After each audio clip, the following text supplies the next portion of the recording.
Mason Wellington stood frozen in his mansion's garden, his hands trembling as he watched security footage on his phone. There, just beyond his property fence, sat a homeless teenage girl he'd never seen before. She was gently wiping tears from his 10-year-old daughter Merlin's face, while showing her something in a worn, tattered notebook. Mason's confusion quickly turned to rage. Who was this stranger? Why was she touching his child? His finger hovered over his security team's number, ready to call for immediate action. But then something stopped him cold. For the first time in 8 months, since his wife Claire's tragic death, Merlin was laughing. Not just smiling, but genuinely laughing with pure joy. The sound that had been absent from their home for so long now echoed across the garden from a park bench where his daughter sat with a complete stranger. Mason's protective instincts screamed at him to rush out and pull Merlin away from this unknown girl. Every wealthy parent's worst nightmare flashed through his mind, but his feet remained planted as he watched this mysterious teenager treat his daughter with a tenderness he hadn't seen since Claire's passing. The girl looked about 17, with clothes that had seen better days and shoes that were falling apart. Her dark hair was pulled back in a simple ponytail, and despite her obvious circumstances, she handled Merlin with the care of someone who understood pain. She pointed to something in her notebook, and Merlin's eyes lit up with curiosity. Mason had spent thousands of dollars on therapists, tutors, and specialists, all trying to reach his daughter. None of them had managed to draw out even a smile. Yet here was this homeless girl, with nothing but a worn notebook, creating magic that money couldn't buy. His security team had spotted them first, alerting him through the surveillance system. The cameras had been tracking every movement, every gesture. Mason watched as the girl took out a tissue from her pocket and dabbed at Merlin's cheeks, speaking to her with animated expressions that made his daughter giggle. Who was this girl? How had she gotten so close to Merlin? And most importantly, how had she managed to break through the walls that grief had built around his daughter's heart? If you're already invested in finding out how this impossible situation unfolds, hit that subscribe button, because this story will completely change how you think about judging people by their appearance. Mason's anger mixed with confusion as he realized he was witnessing something extraordinary. But what he was about to discover about this homeless girl would shock him more than he ever imagined possible. What would you do if you saw a stranger comforting your child? Would you immediately intervene, or would you stop to observe like Mason did? Let me know in the comments below. To understand how this impossible moment came to be, we need to go back 6 months earlier to Mason's world of corporate power and billion-dollar decisions. Mason Wellington sat in his glass office at Wellington Innovations, the tech empire he'd built from nothing. Around him, executives waited for his approval on a merger that would add another $100 million to his fortune. But in the corner of his expansive office, 10-year-old Merlin sat alone at a small table, quietly drawing with crayons while her father changed the world with his signature. Jennifer, his loyal assistant, knocked softly on the door. She reminded Mason about Merlin's parent-teacher conference scheduled for that afternoon. Without looking up from his documents, Mason waved her off. The board meeting was more important. It was always more important. Merlin glanced up from her drawing, hope flickering in her eyes for just a moment before she returned to her crayons. She'd grown used to disappointment. This was Mason's life before everything changed.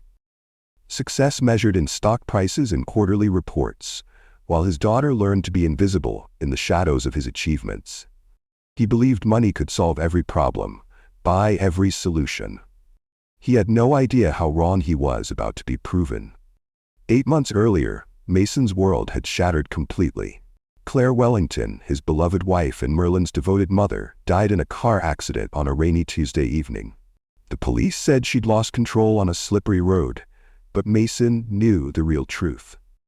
They'd been arguing that morning about Merlin's declining grades, about his absence from her life. Claire had been upset when she left for work, distracted by their fight about being better parents. In the months that followed Claire's death, Merlin transformed from a chatty, curious child into a silent ghost haunting their mansion.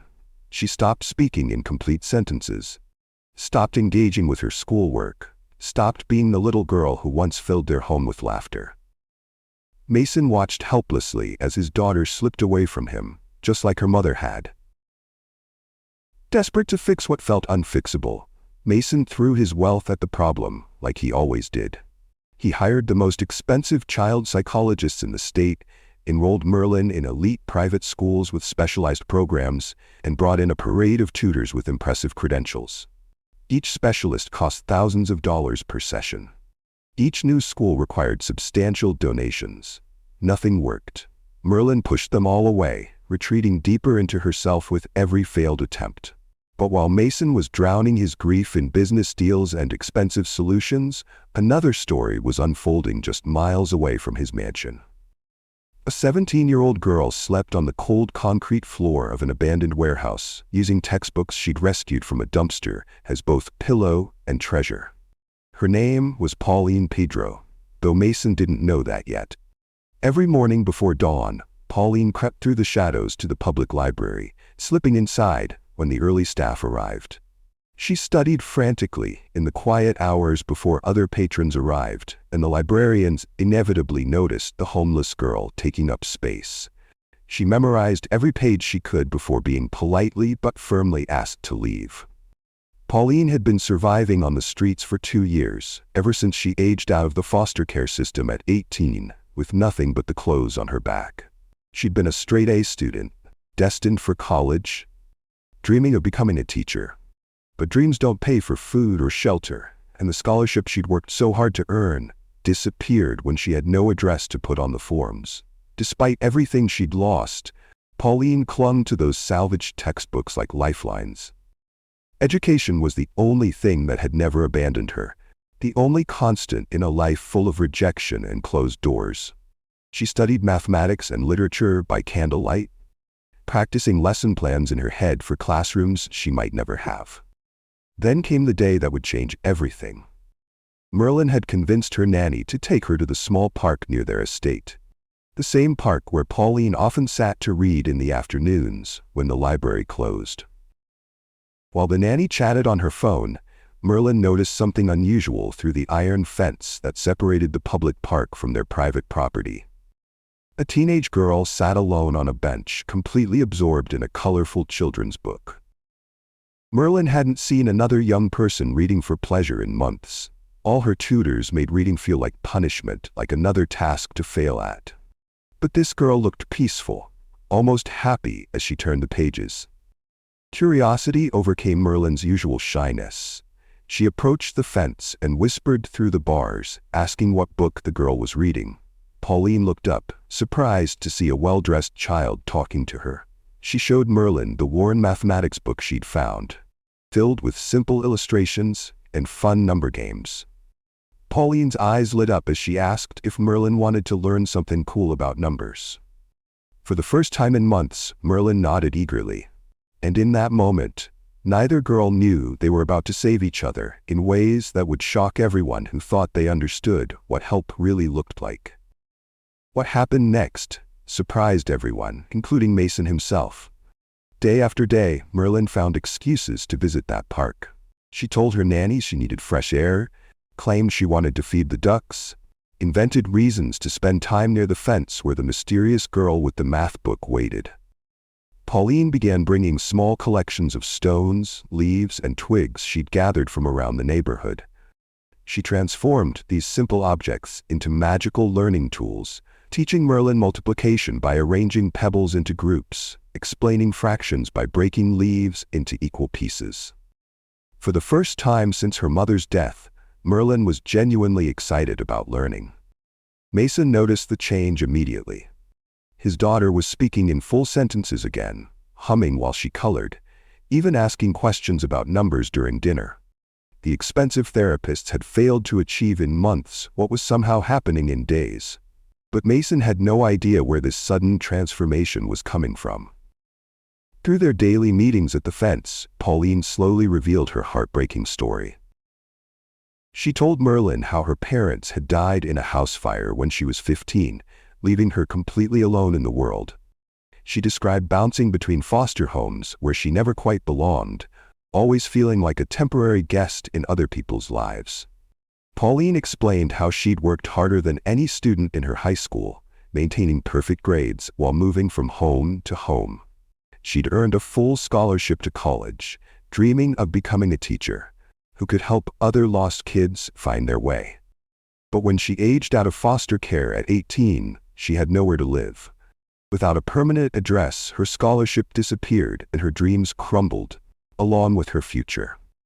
As Pauline shared her pain, something incredible happened. Merlin finally opened up about her own loss. With tears streaming down her face, she told Pauline about her mother's death, about the guilt that ate away at her every single day. She confessed that she believed it was her fault, because her parents had been arguing about her bad grades on the morning of the accident. Pauline listened with the patience of someone who truly understood loss.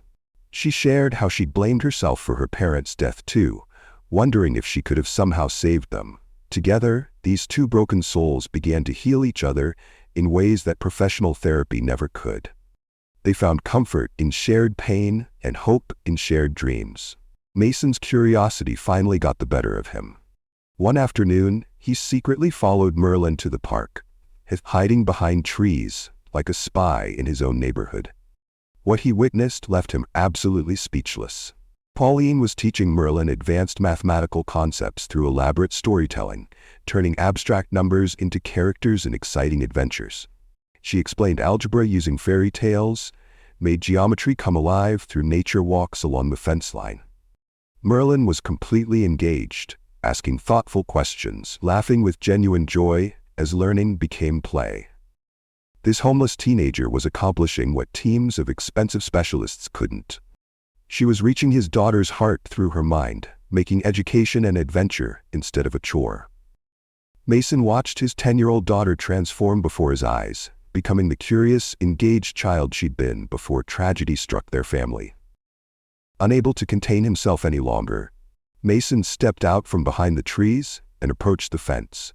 His voice was sharp with suspicion and protective anger as he demanded to know who Pauline was and why she was talking to his daughter. Pauline immediately stepped in front of Merlin, shielding the little girl with her own body, despite being just a teenager herself. She'd learned to expect the worst from authority figures, from adults who saw her as a problem to be solved or a threat to be removed. But Merlin surprised them both by grabbing her father's arm, tears filling her eyes as she pleaded with him not to make Pauline go away. In that moment, Mason saw something in his daughter's face that he hadn't seen in months, genuine fear of losing something precious.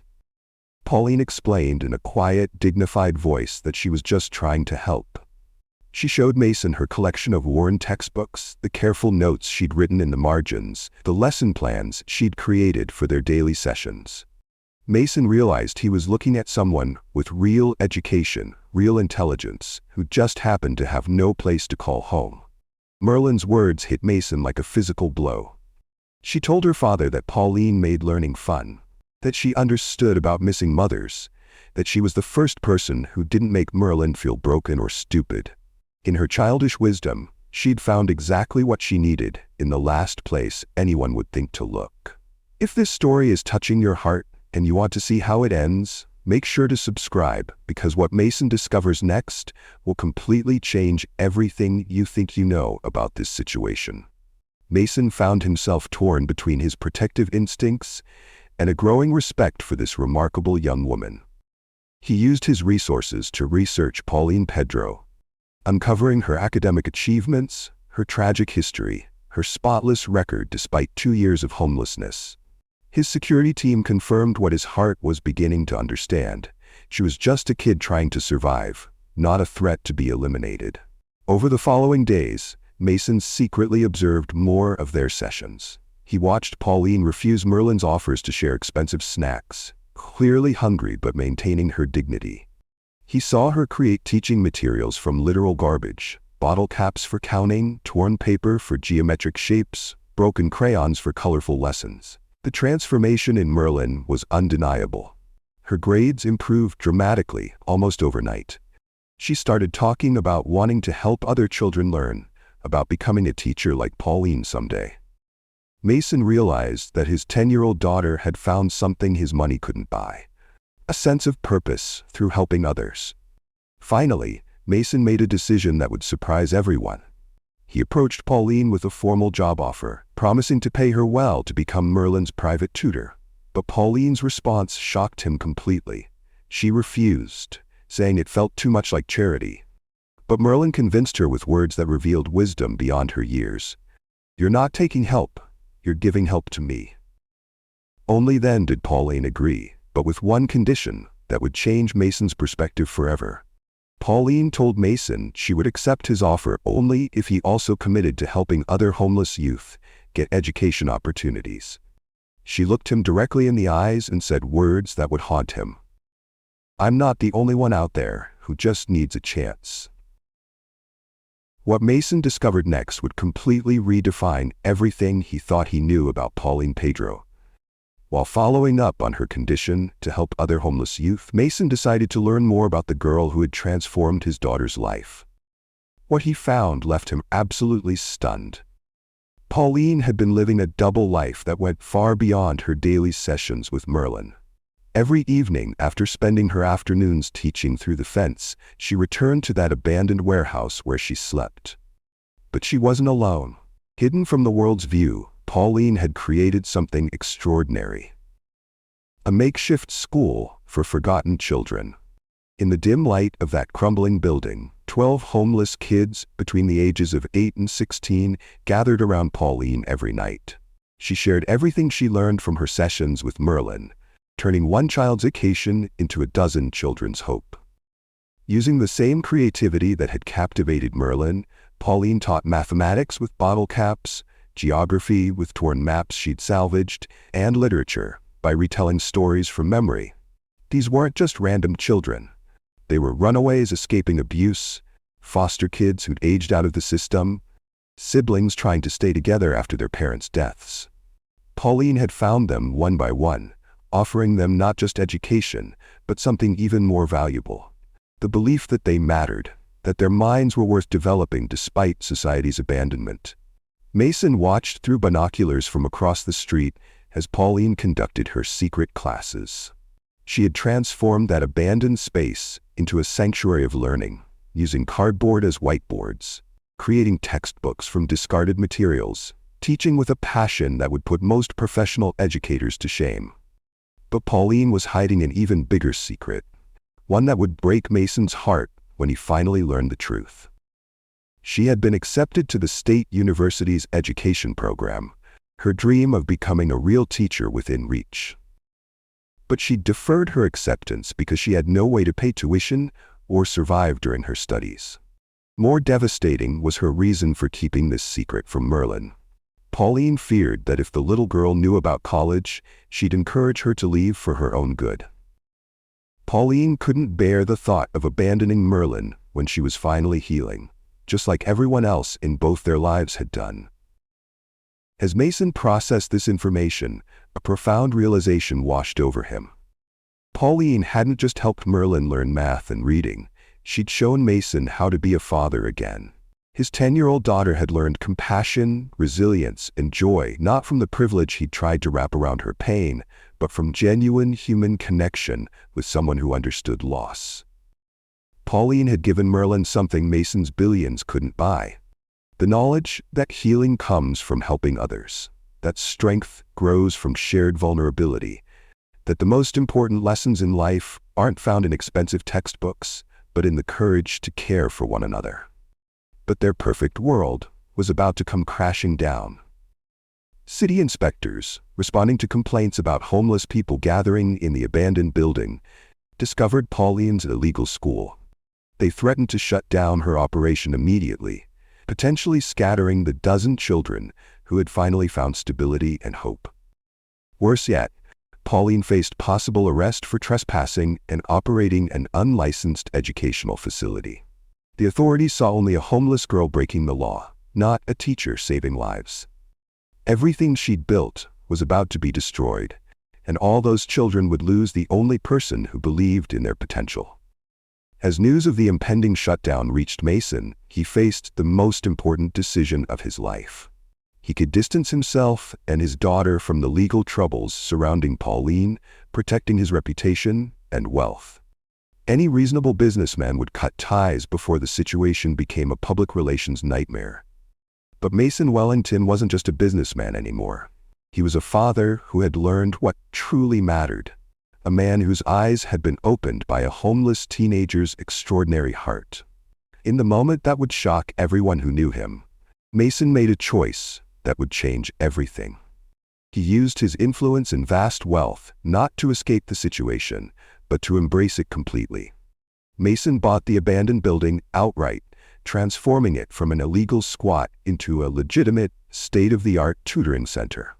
He hired the best architects, installed proper lighting and heating, created real classrooms where Pauline's students could learn with dignity. The man who had once measured success in stock prices and quarterly reports now found his greatest achievement in watching forgotten children discover their own worth through education. Mason had learned that sometimes the most powerful thing money can do isn't buy solutions, but amplify the work of someone who already has all the answers. 6 months later, the transformation was nothing short of miraculous. Pauline Pedro walked across the university campus with textbooks in her arms and hope in her heart. No longer the homeless girl sleeping on concrete floors. Mason had provided her with a full scholarship, but more than that, he'd given her the chance to pursue her dreams while continuing the work that had saved them all. The Wellington Learning Center buzzed with activity every afternoon as Pauline returned from her college classes to run the tutoring program she'd started in that abandoned building. What had begun as a desperate attempt to help forgotten children had become a beacon of hope for dozens of kids throughout the city. And there, in the middle of it all, was 10-year-old Merlin Wellington, no longer the broken, silent child who'd pushed away every expensive tutor her father had hired. She moved between the younger children with confidence and compassion, helping them with reading and arithmetic, sharing the joy of learning that Pauline had first shown her through a chain-link fence. Despite being only 10 years old, Merlin had found her purpose in life far earlier than most people ever do. She understood that her privilege came with responsibility, that her healing had come through helping others heal. Every afternoon, she traded her mansion's luxury for the simple joy of watching a struggling child's face light up with understanding. Mason Wellington had undergone his own incredible transformation. The billionaire who once canceled parent-teacher conferences for board meetings now cleared his schedule every day at 3 o'clock. He spent real time with Merlin, not as interruptions between business calls, but as the most important meetings of his day. His company, Wellington Innovations, had established a foundation that provided education opportunities for disadvantaged youth across the state. Mason discovered that the most fulfilling investments weren't in technology stocks or corporate acquisitions, but in young minds that just needed someone to believe in their potential. The foundation had already helped over 200 homeless and foster children access education, providing not just tutoring, but scholarships, housing assistance, and mentorship programs. Mason had learned that money truly could change the world. But only when guided by wisdom he'd learned from a homeless teenager who taught his daughter that caring for others was the path to healing yourself. On this particular Saturday afternoon, the story came full circle in the most beautiful way possible. Mason stood in his mansion's garden, in the exact same spot where he'd first watched Pauline wipe tears from Merlin's face 6 months earlier. But everything had changed. Now he watched with pride and joy as Merlin and Pauline, home from college for the weekend, taught a new group of children under the shade of the oak trees that bordered his property. The fence that had once separated his world from theirs had been removed, replaced by an open gate that welcomed anyone seeking knowledge and kindness. Pauline knelt beside a shy 7-year-old, using the same gentle patience she'd shown Merlin that first day. She created math problems with flower petals and demonstrated fractions with slices of the sandwiches Mason now provided for all the children. Her dream of becoming a teacher was no longer just a hope. It was her reality, happening one child at a time. Merlin moved between the children with natural grace, offering encouragement to those who struggled and celebrating every small victory with genuine enthusiasm. She had inherited her mother's nurturing spirit and combined it with lessons in resilience that only someone like Pauline could have taught her. As the afternoon lesson ended, Merlin spotted her father watching from the garden. Her face broke into the brilliant smile that had returned to their home, and she ran across the grass to throw her arms around him. This was no longer the broken 10-year-old who'd barely spoken after her mother's death. This was a confident, compassionate child who understood that love grows when it's shared. Mason wrapped his daughter in a hug, feeling the warmth and joy that had been missing from their lives for so long. Pauline approached them, carrying her worn backpack that now held college textbooks instead of books salvaged from dumpsters. She handed Mason a photograph from her recent graduation ceremony, her cap and gown pristine, her smile radiant with achievement. "Thank you for seeing potential instead of just problems," she said, her voice filled with gratitude for the man who had changed her life by allowing her to change his. Mason looked at this remarkable young woman who had taught him the most important lesson of his life. "Thank you for teaching my daughter that the best way to heal a broken heart is to help fix someone else's," he replied. As the sun set over the garden where their journey had begun, Merlin's voice provided the perfect ending to their story. "Sometimes the best teachers aren't in classrooms," she said with wisdom far beyond her 10 years. "Sometimes they're the ones who've learned the hardest lessons life has to offer." The homeless girl who had been judged by her appearance had become the teacher who saved not just one child, but an entire family. And the billionaire who thought money could solve everything had learned that the most valuable currency in the world is compassion, freely given and gratefully received. If this story touched your heart and reminded you that we all have the power to change someone's life, make sure to subscribe for more incredible true stories that will restore your faith in humanity.